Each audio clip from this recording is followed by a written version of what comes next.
how would articles that she had to go to the internet and look up to find out about be harassment or stalking? Hmm. And Hmm. obviously, she was using the family court judges to do this, someone she worked with before in the past, because she cannot file a defamation lawsuit. Everything I stated was true. Hmm. And a parent will tell them something, and the parent thinks they're going to say something good about them and the truth, then they don't.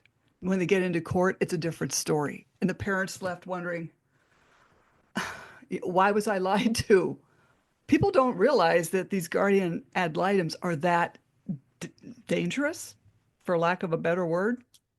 Yes, I think they are the most dangerous and Hmm. probably among the psychopathic characteristics that I find in family court. In fact, I call it a culture of psychopathy. I think the guardians ad litem are the worst because they see everything firsthand. They don't report the abuse. They immediately adhere themselves to the abusive parent. They're not at all neutral.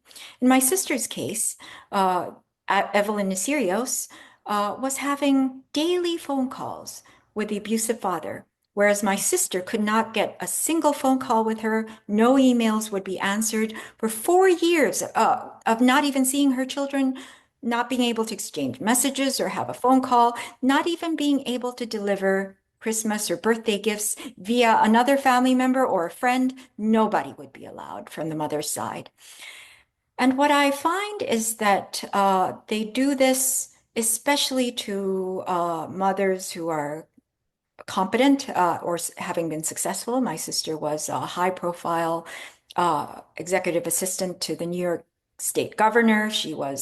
Uh, she was the leading coordinator on Ground Zero after September 11th, the greatest enemy attack on US soil, and she passed all the top security clearance, and she um, did her job so competently. I mean, she was given that assignment in her 20s because of her competence.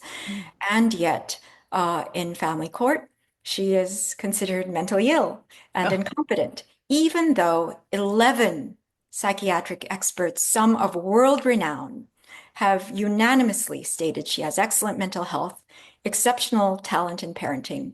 And they did all the collateral interviews and psychological testing and whatnot. Whereas the guardian ad litem, who didn't do any of that, didn't even interview me, stonewalled my interview from getting in anywhere, not even Child Protective Services.